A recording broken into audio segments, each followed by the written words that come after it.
Mesdames, Mesdemoiselles et Messieurs, bonsoir encore une fois. Très heureux de savoir que vous êtes là pour notre rendez-vous. De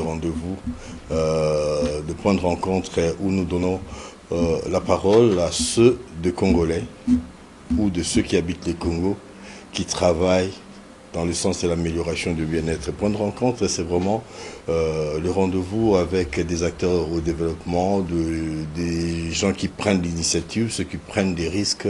Et aujourd'hui, nous allons parler d'un Congolais qui a fait les tours du monde, mais qui a ses attaches ici et qui veut révolutionner le monde à sa façon par-delà les époques, par-delà les clivages, par-delà les difficultés multiformes. Nous avons l'insigne honneur de recevoir ce soir ou ce matin, ça dépend de l'heure à laquelle vous allez prendre cette émission, M. Charles Kabouya. Donc, juriste des formations, avocat au barreau de Kinshasa Matete, mécène, entrepreneur, artiste, par ces temps perdus, pourquoi pas parolier. Charles Kabouya, merci de nous faire l'honneur de venir au studio de l'agence Congo-Mania. Merci, c'est moi qui vous remercie pour votre accueil. Oui, on reçoit, ça me rappelle un peu l'émission que nous avons réalisée ici avec Hippotoum. C'est quelqu'un dont on connaît beaucoup plus le nom à travers les chansons, qui est Charles Kabouya. C'est vous qu'on attend les dédicaces chez les Wenge, les JB, les Wera et tout ce monde-là. Absolument, c'est moi. Et j'aimerais corriger quelque chose. Oui. Vous avez parlé de moi, du fait que je suis juriste, du fait que je suis mécène, culturel, et artiste à mes temps perdus. Je suis également écrivain. Ah, vous écrivez? Ouais. Et quoi par exemple? J'ai écrit une histoire, une révisitation plutôt de l'histoire du Congo, intitulée « Congo, terre d'enjeu », de la conquête coloniale à la quête d'un destin. Dans le style roman ou vraiment document historique, une fiction? C'était un essai historique. Okay. C'est-à-dire que j'ai revisité un peu l'histoire du Congo, avec mon regard de Congolais nés après l'indépendance, et qui observe l'histoire de son pays. Avec beaucoup de partis pris. Parti pris, non, pas de parti pris, mais c'est-à-dire je choisis un prisme plutôt objectif, à la lumière de l'expérience que le pays a traversé depuis son indépendance jusqu'à aujourd'hui. Mais pour comprendre cela, je suis allé avant l'indépendance. Je suis allé dans l'histoire. Donc, ce qui fait que c'est un livre qui a eu un bon accueil au niveau de la communauté. En deux mots, cet essai voulait démontrer quoi? Vous voulez présenter quoi ou affirmer quoi? Alors, c'est parti d'une interrogation. Pourquoi le Congo avec tant de richesses, avec une si longue histoire? Aujourd'hui, nous en sommes encore à chercher le chemin du développement. Alors, pour comprendre cela, il fallait aller puiser dans l'histoire du pays les causes qui ont fait que nous avons des conséquences aujourd'hui. Et ces causes-là concernent à la fois ceux qui nous ont colonisés, toutes les péripéties de notre histoire avant la colonisation aussi, et après la colonisation, notre responsabilité, car nous avons pris en main le pays. Donc, j'essaie de faire comprendre le cheminement qui fait qu'aujourd'hui, nous en sommes là. Et je trouvais que c'était très important. Comme on dit, pour comprendre le passé, il faut, le présent, il faut sonder l'histoire, parce que l'histoire a tendance à se répéter. Si on sonde l'histoire, on va pouvoir avoir, on va dire, être armé pour ne pas répéter les mêmes erreurs. Donc, on y revient tout à l'heure, mais qui est Charles Kabouya? Un enfant du pays, né ici au Congo. J'ai fait mes études primaires et secondaires ici, j'ai mon diplôme d'État ici. J'ai fait une année à l'UNIKI, à la faculté de droit. Et à 19 ans, je suis parti en Europe. J'ai eu l'opportunité d'avoir un visa, je suis parti en Europe. Toujours l'Europe. Oui, à Bruxelles. Non, non. Paris. J'étais en France, oui, j'étais en France. Donc... Mais pourquoi vous dites non si, avec véhémence, Bruxelles, aujourd'hui, ça gêne un peu? Non, pas du tout. Pas du tout. Parler de Bruxelles aujourd'hui, ça semble poser problème. Hein. Non, pas du tout. Pas du tout. J'ai de la famille en Belgique, j'ai des frères, des cousins, des amis, et même mes parents sont aujourd'hui à Bruxelles. Mon père est d'ailleurs hospitalisé. Je les salue avec... Beaucoup de force à lui. Ouais, merci beaucoup. Ouais. Donc, voilà, je suis venu en France faire mes études. J'ai obtenu une maîtrise en droit. Ensuite, j'ai fait un troisième cycle, où j'ai obtenu un diplôme de troisième cycle en droit du commerce international. Okay. Oui. Après cela, j'ai été stagiaire dans un cabinet d'avocats. Au cours de mon stage dans le cabinet d'avocat, j'ai trouvé un travail complémentaire. Parce que, bon, quand on est stagiaire, tout le monde sait, on n'est pas toujours bien rémunéré. Et c'est à la faveur de ce travail qu'un des patrons d'une des sociétés où je travaillais m'a proposé d'intégrer la société en me donnant des charges importantes. Et c'est comme ça que je suis entré dans le secteur privé. Et puis finalement, j'ai réussi à créer ma propre entreprise, que j'ai dirigée pendant plus de 15 ans. Alors, le parcours d'un jeune Congolais qui part d'ici à 19 ans et va faire des études de droit en Europe et devenir chef d'entreprise. La plupart de nos compatriotes de la diaspora, je vous ai taquiné tout à l'heure en parlant des Bruxellois, c'est-à-dire l'image qu'on a de la diaspora aujourd'hui, c'est un peu une image assez légère. De gens qui sont là pour être bien habillés, c'est montré aujourd'hui sur les réseaux sociaux, mais pas beaucoup de contenu en termes de connaissances et en termes d'expérience professionnelle. Monsieur Kabila. Bon, moi, j'ai toujours dit que la diaspora est le reflet de l'image du pays. Ceux qui sont dans la diaspora, la plupart, à part les nouvelles générations de nos enfants, mes enfants, qui sont nés dans la diaspora, ceux qui sont venus de Kinshasa, reflètent ce que nous sommes. Ils reflètent ce que nous sommes. Alors, jeter l'anathème sur la diaspora, à chaque fois dire non. La diaspora, c'est nous-mêmes, mais transposés. Mais votre cas, vous avez fait des études ici et là-bas. Ici et là-bas.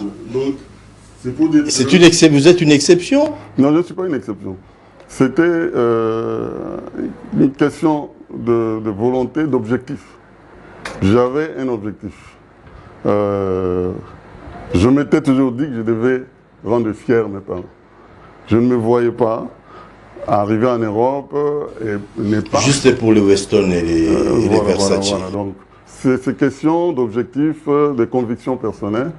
J'avais des amis autour de moi qui étaient dans la facilité, qui faisaient tout ce dont on parle, et qui étaient mieux que moi au niveau... vous voyez ce que je veux dire? Tout à fait. Mais si je n'avais pas cette volonté, j'allais céder facilement pour faire comme eux. Mais j'avais un objectif. J'ai tenu à atteindre cet objectif pour faire honneur à mes parents. Oui, sur ce même registre, pourquoi ceux de notre diaspora qui font des études, qui atteignent des sommets, on va revenir sur vous.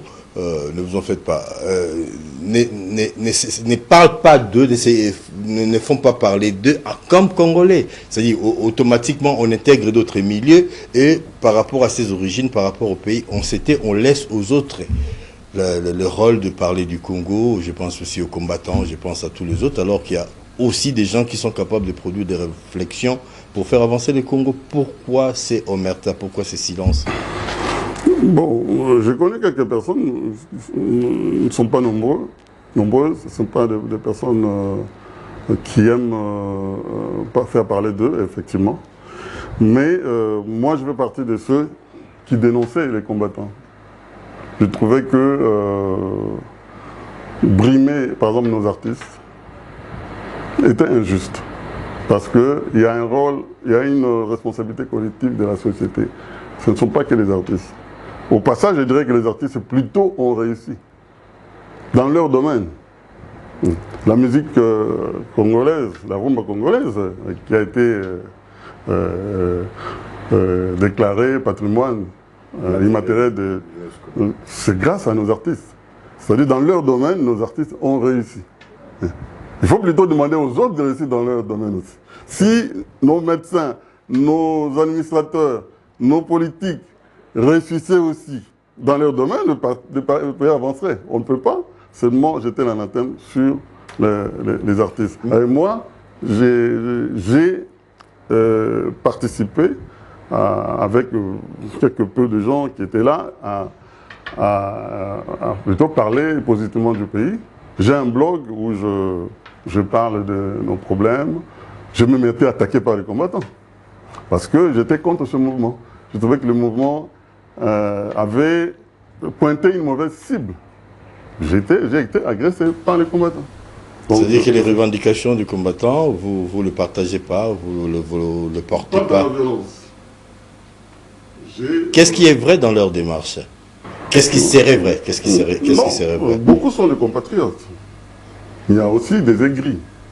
Dans leurs revendications, qu'est-ce que vous pouvez reconnaître comme fondé? Sur la mauvaise marche du pays, toute cette époque, ils avaient raison. Et c'est de leur devoir de citoyens de pouvoir, parce qu'il n'y avait pas que les combattants en Europe.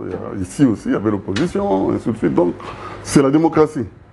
La démocratie ne va pas avec la violence. La violence est antidémocratique.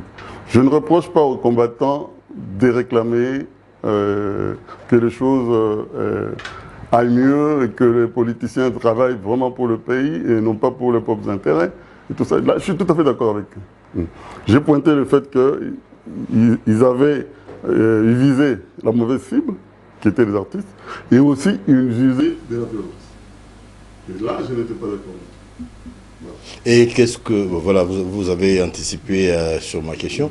Mais comment on fait pour, dans un pays des Blancs, s'hisser jusqu'à devenir chef d'entreprise? Comment ça s'est passé? Est-ce que vous avez eu des facilités? Quels ont été vos atouts pour réussir dans cette démarche-là, dans ce process? Bon, il y a un avantage... je parle de la France par exemple, ce n'est pas le cas en Belgique. Moi, à l'époque, en Belgique, la plupart des Congolais étaient soit étudiants, quelques-uns travaillaient et la plupart vivaient... Ils étaient là. Non, ils étaient là. Vivaient de l'aide sociale. Ça, tout le monde connaît. Mais même la Belgique s'est transformée aujourd'hui. Il y a beaucoup de Congolais qui commencent à devenir entrepreneurs, à travailler, ainsi de suite. Donc les choses ont évolué. Mais la France était en avance. Donc, moi, quand je suis arrivé, il y avait déjà des Congolais qui commençaient à créer, à l'époque, de toute première société qui était créée, c'était des sociétés de distribution de prospectus. Quelques noms, oui, on comprend quelques noms. Ah, des mémoires comme ça. Oh là là, oh là là. C'est lointain. C'est vraiment lointain. Ensuite, il y a eu des Congolais qui se sont lancés dans le fret. Okay. On a le cas des agences de fret. On a par exemple l'exemple de Jean-Marie Moulato, le sénateur, qui fut l'un des précurseurs comme entrepreneur en Europe. Donc, beaucoup plus connu comme opérateur économique et comme sénateur, parce que comme sénateur, il est un peu silencieux, mais comme opérateur économique, Kin Service Express, tout le monde en parlait, disons. Et justement, il y avait également Jean-Denis Ngobila, l'un des tout premiers Congolais. Le gouverneur. Entrepreneur. L'un des tout premiers Congolais entrepreneurs. Non, mais c'est pas vrai ça. En France. Ce fut Jean-Denis Ngobila. Beaucoup de gens qui sont ici, qui sont même parfois dans les institutions, ont travaillé pour lui. En Europe déjà. Il avait une grande entreprise. Dans quel secteur? Il était dans la sécurité. Il avait la charge de la sécurité de plusieurs établissements. Quand vous parlez d'entreprise, il s'agit de quelle taille? C'est-à-dire, vous employez combien de personnes? Quel est le rapport avec l'État français? C'était des entreprises, des ghettos où vraiment vous commercez avec la France en toute légalité? Des contrats avec des entreprises, des grandes entreprises, des groupes de distribution. Ils font confiance pour votre cas ou le cas du gouverneur de Gentilly pour leur sécurité aux expatriés, aux Noirs venus du Congo? Absolument, absolument. C'est une preuve des compétences. Parce que y a un certain nombre de critères à respecter, des critères de gestion et tout ça. Donc, c'est vraiment une grande preuve de compétences. Et quand je cite le cas de Gentilly, il a été un des précurseurs. Et moi aussi, j'ai suivi à la suite. Jean-Paul Bilanga? Oui, Jean-Paul, c'est un frère. Il a été aussi entrepreneur en France, mais pas comme Gentilly évidemment, mais il a été aussi entrepreneur en France. Il y en a beaucoup, hein. Certains sont même ici, et d'autres continuent. On a des Congolais dans le transport, beaucoup de Congolais, beaucoup dans la sécurité, dans la distribution même aujourd'hui, et d'autres secteurs. Oui. Sans parler de nos compatriotes qui sont dans les grandes entreprises, et qui, à la SNCF, je connais des Congolais qui sont des directeurs, oui, et d'autres entreprises qui ne font pas parler d'eux. Mais la communauté congolaise, en France en particulier, est très intégrée dans le monde. Mais justement, c'est cela le problème. Si nous avons des modèles de Congolais qui ont su marquer de leur empreinte le monde des affaires, de l'économie et du travail en France, pourquoi on ne parle jamais d'eux? Pourquoi on n'a pas de retour ici au pays? Parce que le retour, c'est beaucoup plus dans d'autres secteurs. On ne veut pas dire de mal des gens ici, mais quand même, si on veut comparer ces secteurs-là, on dirait qu'il y a très peu.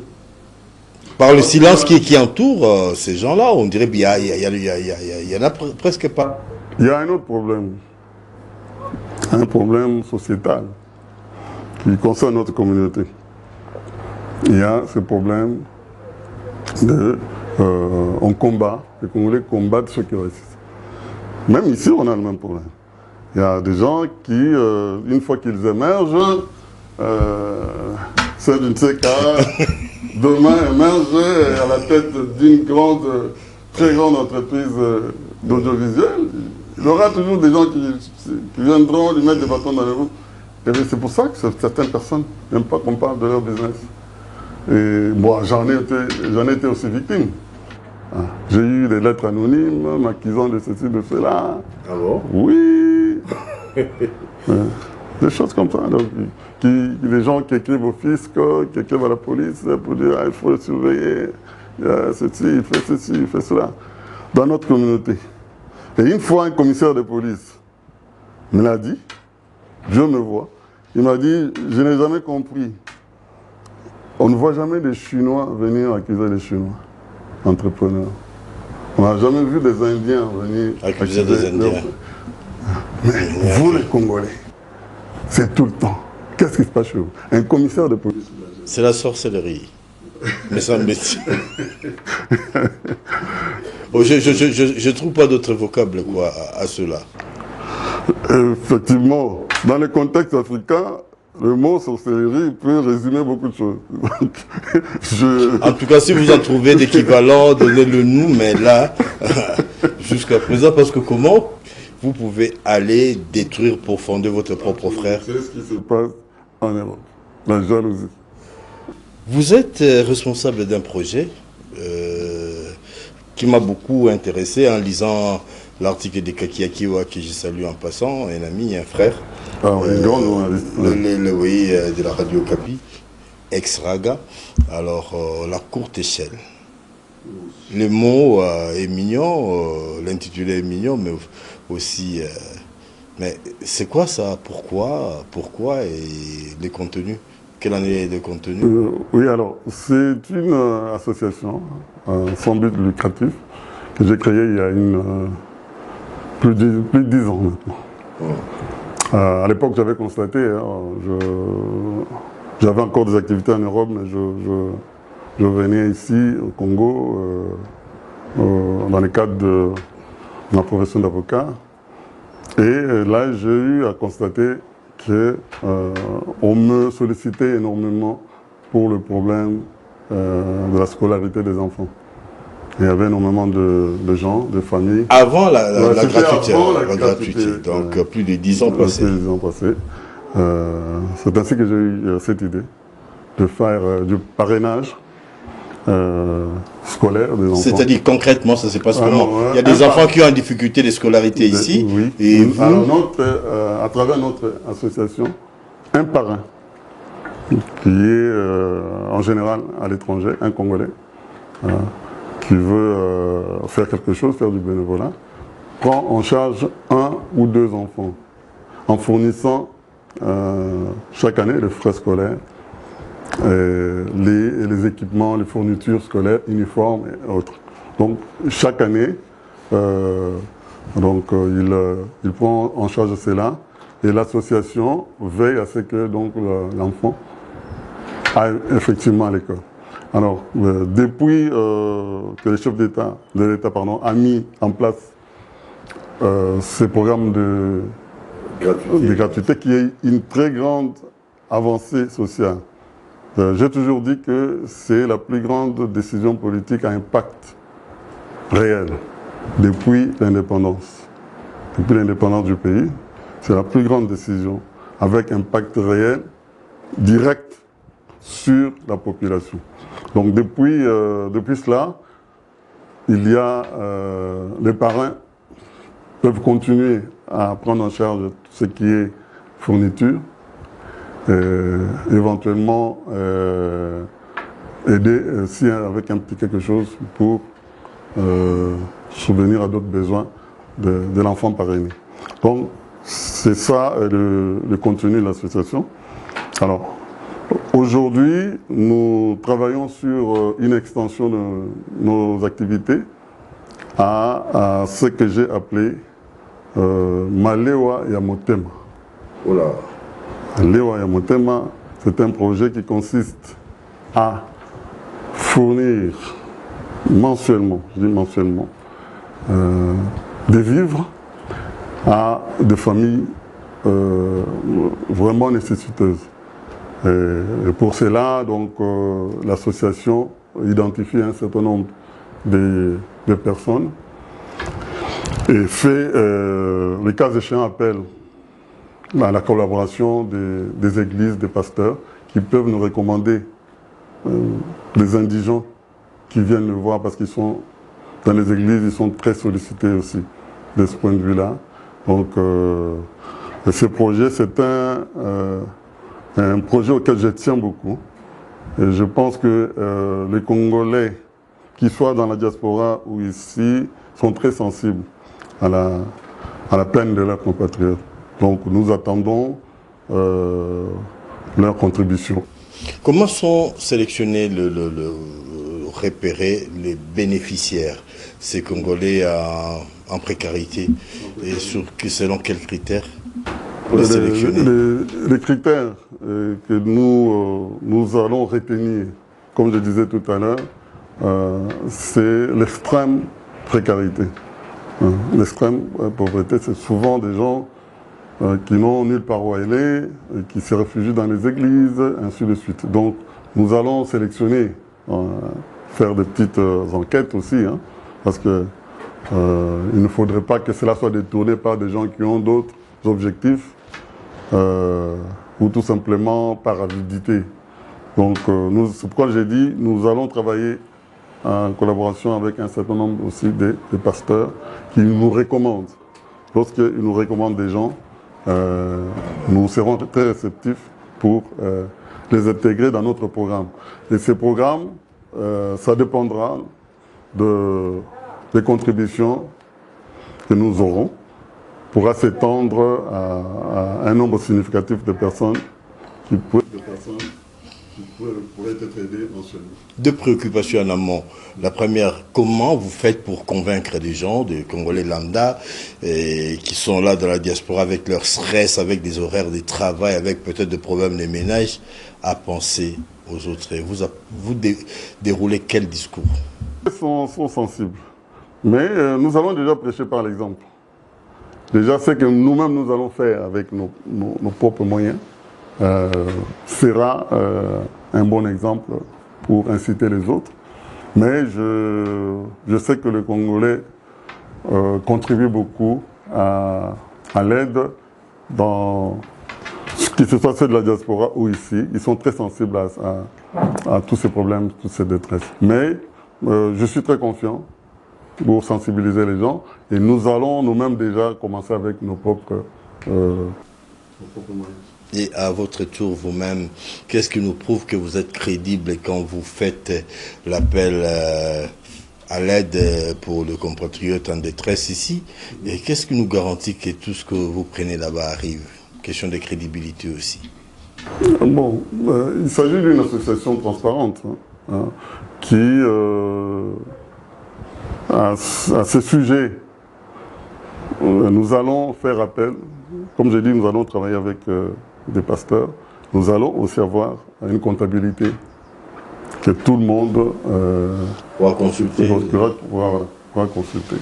Donc, de toute façon, les calculs sont simples à faire. Les calculs sont simples à faire. Si nous avons tant d'indigents à aider, tant de démunis à aider, avec ce que nous recevons de manière transparente, ce sera tout à fait possible de voir les effets par rapport aux moyens que nous avons. Voilà, fidèles téléspectateurs, chers internautes, je relaie cette information d'appel à la solidarité. Au lieu de critiquer, devenons acteurs de développement, comme je l'ai dit au début de notre mission.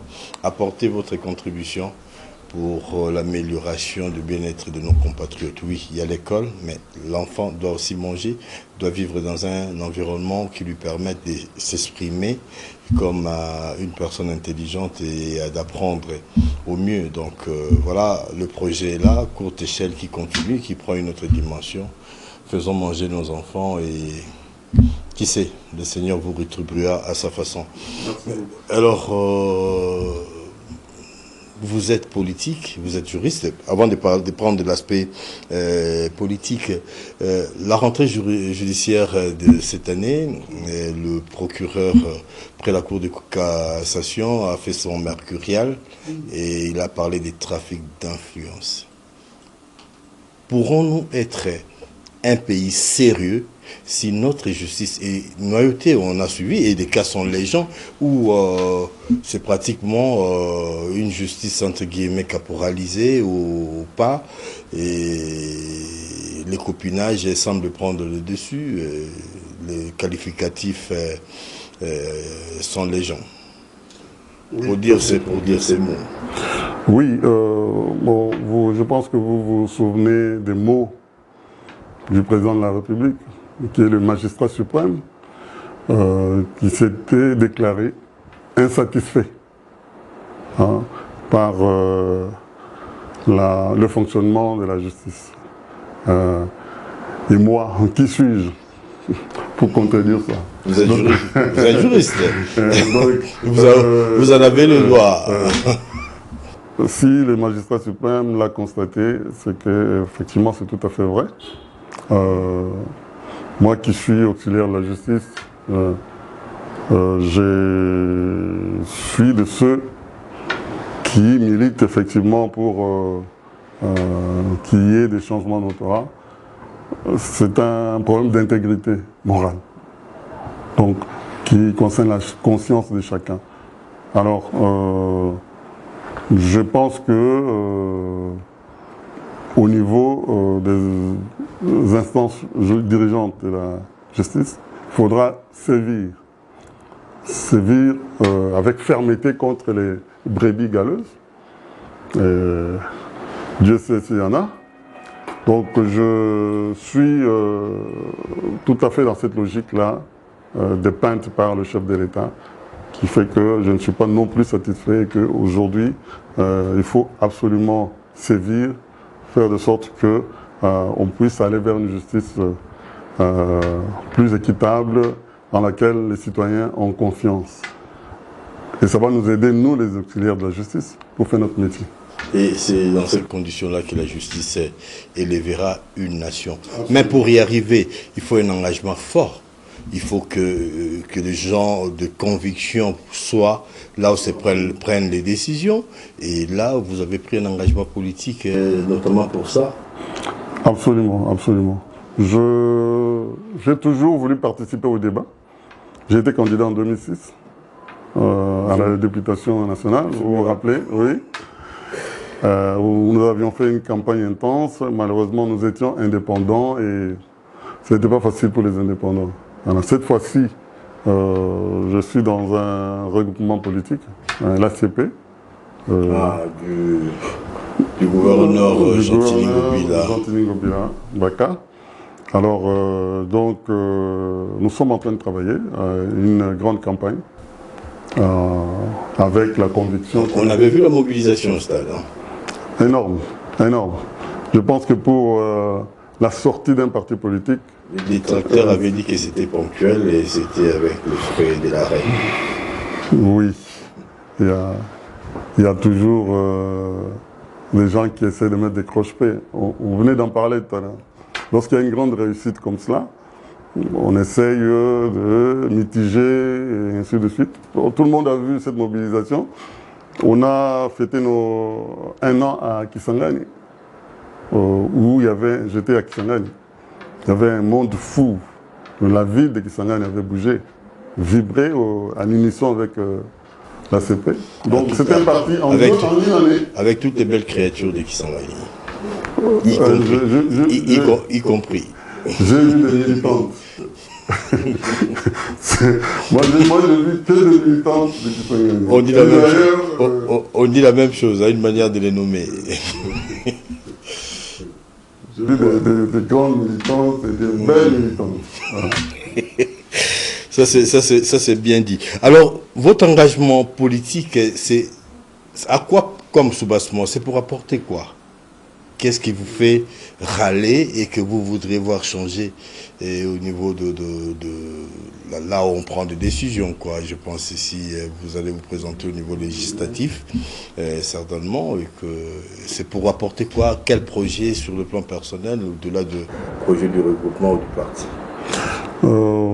Projet personnel, je me suis accompli sur le plan personnel, en tant que dirigeant d'entreprise, en tant que juriste, avocat. Je suis de ceux qui, chaque jour, enragent quand ils voient la manière dont beaucoup de ceux qui sont aux affaires aujourd'hui les conduisent. Souvent beaucoup d'amateurisme, souvent un manque de fond sérieux, un manque d'intégrité. On dit que les institutions ne valent que ceux qui les animent. Tout est dit. Si on a des institutions qui sont un peu bancales. C'est à l'image de leurs dirigeants. Comment? C'est à l'image de leurs dirigeants, j'allais dire. Si les institutions sont bancales, une institution, ce n'est pas un bâtiment. Une institution, on peut déloger les gens qui sont dans un bâtiment et mettre dans un autre bâtiment. Donc quand vous voyez un bâtiment, palais du peuple ou quoi, c'est pas parce que c'est beau que c'est... Non, c'est les gens qui sont dedans, qui lui donnent le contenu, qui lui donnent la valeur. Quelle lecture faites-vous dans ces cas de la situation dans la ville de Kinshasa, les conflits entre l'exécutif et le législatif provincial? Bon, moi, ce que je dirais, c'est que on cherche des poux dans la tête du gouverneur. Ce qui est déplorable, c'est que la plupart des gens qui sont aujourd'hui en train de faire cela, soit sont arrivés là où ils sont grâce à son aide, à son appui, soit il les a tout simplement, j'allais dire, créés. Donc, il est victime d'une cabale, c'est vrai, mais surtout des gens qui ne sont pas reconnaissants et qui veulent sa place. Et pour cela, il passe par des moyens, des calomnies, ainsi de suite.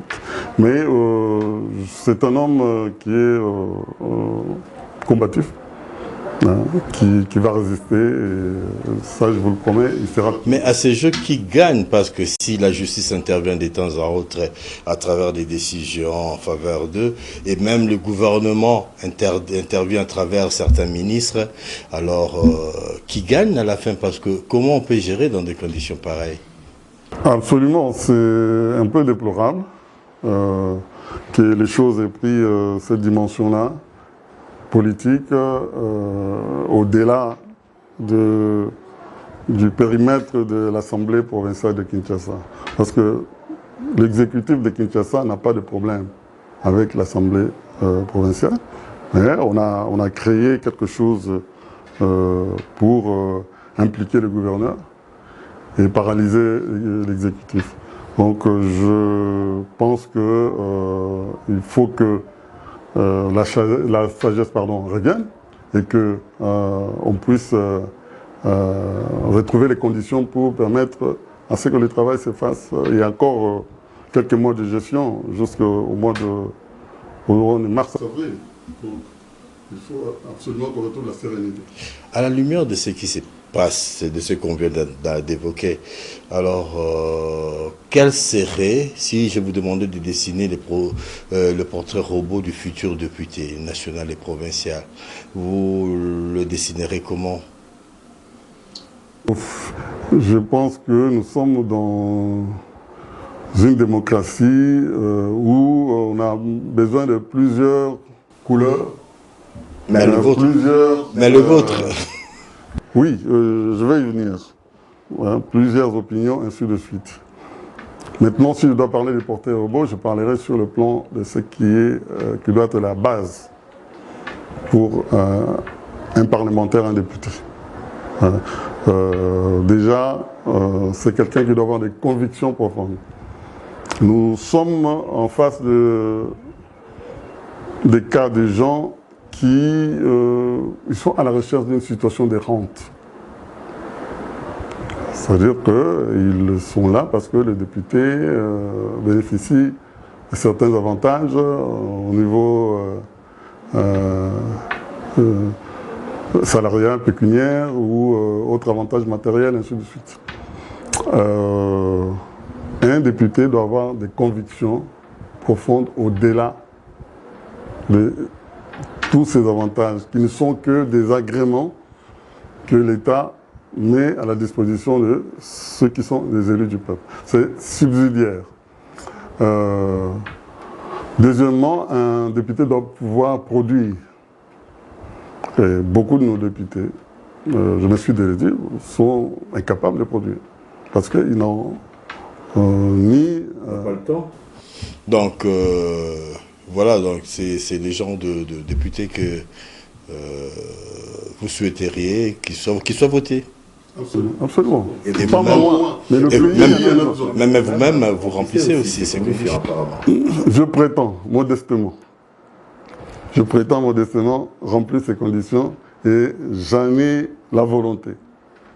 Et je suis décidé à me battre pour gagner. Le moment venu, on vous donnera la parole. Ça sera à Lukunga, Moamba, à Lukunga, à quel niveau? Lukunga, tout Lukunga. Donc députation nationale. Donc le moment venu, on en parlera parce qu'on n'est pas encore en campagne. Charles Kabouya, opérateur culturel, mécène, parolier à temps perdu. Comment ça se passe avec les musiciens? Comment vous êtes tombé là-dedans? Parce que je vous vois très intellectuel, très cartésien, et ça nous rattrape toujours, quoi. Oui, beaucoup de Mabang a dédicace dans des chansons. Oui, beaucoup de gens se posent toujours la question. Quand il arrive à me connaître, mais ce n'est pas l'image qu'on avait. On avait l'image. Parce que quand on cite votre nom dans une chanson, ça renvoie à une certaine image. Absolument. Et quand on vous écoute, on sent que vous êtes vraiment à côté de ce que les gens peuvent vivre. Moi, j'ai grandi dans les années 70, lorsque les groupes de jeunes ont commencé à émerger, Zaïko, Viva la Musica, ainsi de suite. Et les phénomènes Mabanga ont commencé à cette époque-là. C'était beaucoup moindre. Et quand vous chantez par le musicien, on citait votre nom, vous étiez considéré comme un voyou. Et les parents pouvaient même vous punir. Parce qu'on a entendu votre nom chez les Aïko, vous pouvez être puni par les parents. Donc on a toujours cette impression, je ne sais pas si c'est culturel, venant de l'époque de nos ancêtres, qu'un musicien, un troubadour, c'est quelqu'un qui est un peu méprisé. Ça a beaucoup évolué depuis. Je me rappelle que ma mère, il y avait un musicien, un musicien traditionnel, kassaïen, qui venait souvent demander de l'argent à mon père et passer à la maison. Et ce monsieur était dans une situation sociale difficile. Il avait des chaussures un peu élimées. Et ma mère me prévenait toujours quand j'avais des mauvaises notes à l'école, tu finiras comme... Voilà, dans ma sapate, comme lui. Donc le musicien était considéré comme voilà, les balles d'échelle, tout ça. On le regardait avec condescendance. Ça a évolué aujourd'hui. Ça a beaucoup évolué. Donc les gens gardent toujours dans la tête cette image-là. Et moi, dans ma famille, j'ai eu des oncles musiciens. J'en avais un guitariste qui m'avait même appris quelques notes de guitare. Et donc j'ai eu toujours cette fibre musicale, artistique. Et je compose de temps en temps des paroles, des chansons, ainsi de suite. Que vous donnez aux professionnels. Il m'est arrivé de donner à une professionnelle. Et la chanson a même été éditée. Mais bon, je n'ai jamais dit que c'était à révéler cela. Je n'ai jamais révélé cela. Jusqu'à présent, vous n'êtes pas dispo à les dire. Non. Je salue Fayates. Voilà. Bah, salutations à elle, quoi. Donc, avec la pérennisation de la rumba, on suit. Et ce soir, Koffi Olomide au Grand Hôtel, au Pullman, 20h, vous y serez? Malheureusement, non. J'ai d'autres obligations. J'ai de moins en moins le temps pour aller dans des prestations. Mais j'ai toujours salué nos artistes. Koffi est l'un de ceux qui ont beaucoup produit. Il a été très prolifique. Très prolifique. Comme tous les anciens de l'époque, Grand Calais, Taboulé, tout ça. Et qui ont fait le lit de la musique congolaise dont bénéficient aujourd'hui ceux qui sont là. C'est pourquoi je leur dis toujours, il faut avoir un rétroviseur. Savoir que si vous êtes là, si vous faites la rumba aujourd'hui, que vous avez un succès fou partout dans le monde, c'est parce qu'il y a des gens qui ont tracé la voie. Cette musique n'est pas tombée du ciel, elle a été créée. Apparemment, il y a beaucoup d'iconoclastes qui ne veulent pas reconnaître la place des aînés et souvent ils font des comparaisons anachroniques d'une période à une autre. Tout a été fait dans la musique congolaise. Si vous regardez la discographie immense, vraiment immense, c'est une grande richesse, la musique congolaise. Tout a été fait. Aujourd'hui, c'est une musique assistée, mais auparavant, c'était les lives où une seule faute obligeait à toute la bande à répondre. C'est-à-dire que ceux qui étaient avant étaient beaucoup plus talentueux que ceux d'aujourd'hui. Je ne sais pas si je me trompe. Absolument, absolument. Ce n'est pas n'importe qui pouvait se mettre à côté de Pépé Carré pour chanter. À côté de Rochereau pour chanter. Ouais.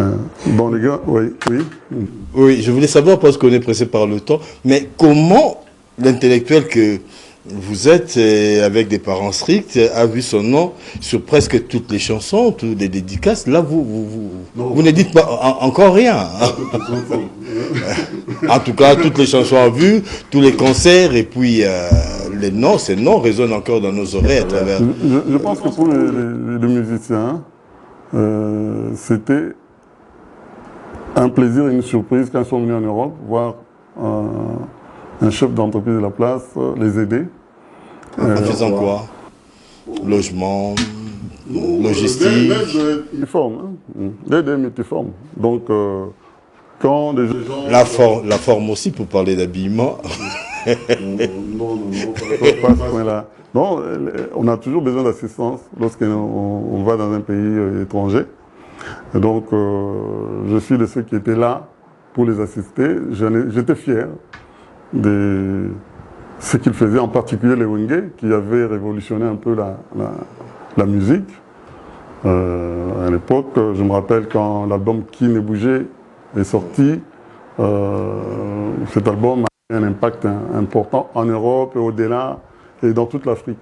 Donc c'était une fierté pour moi de voir mes compatriotes, mes jeunes, réussir cela. Et ils vous le rendent aujourd'hui? Il y en a qui sont reconnaissants? Ils sont tous reconnaissants. Ils sont tous reconnaissants. Ça, que ce soit Werason, JB, qui est aux États-Unis aujourd'hui? Oui, on a gardé nos contacts, nos canaux de contact. Quand on se voit, c'est toujours la grande joie. Toujours la grande joie.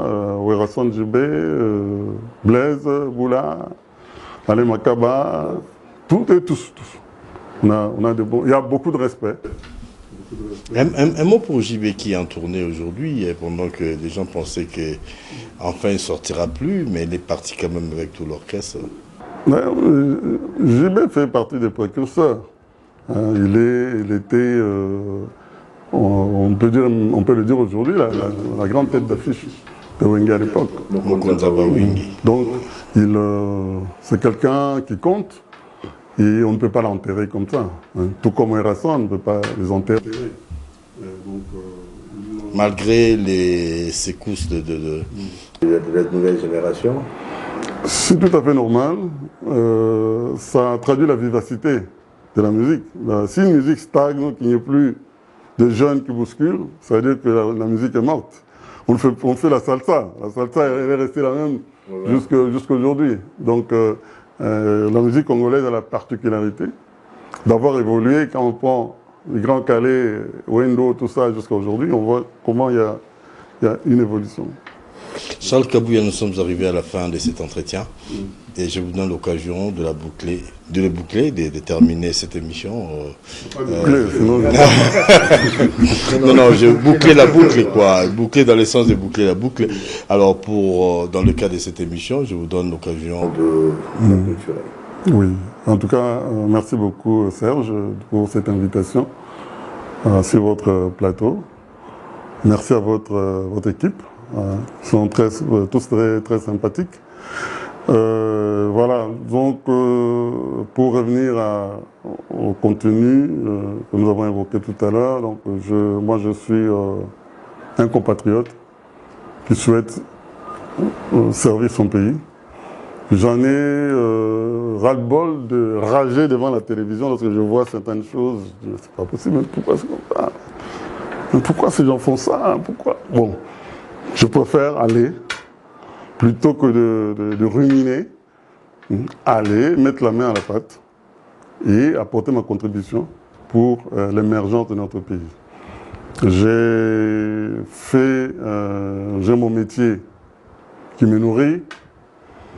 J'ai accompli un grand parcours dans ma vie. J'ai une famille, des grands enfants qui ont terminé l'université. Donc je suis tout à fait dans des dispositions pour être à 100% engagé pour travailler pour mon pays. Et je souhaite que lors des élections qui arrivent, on puisse me faire confiance à Lukunga. Merci sur ce propos que nous mettons un point final à cette émission. Merci à vous Charles Kabouya. Je rappelle que vous êtes juriste de formation, avocat, chef d'entreprise et puis responsable d'une ONG qui milite dans le social pour l'amélioration du bien-être des compatriotes et surtout vous venez avec toutes vos énergies pour vous engager dans la politique afin de faire bouger les lignes. Merci. C'est terminé. Merci à vous qui avez suivi. Merci à l'équipe. Portez-vous bien et à très vite.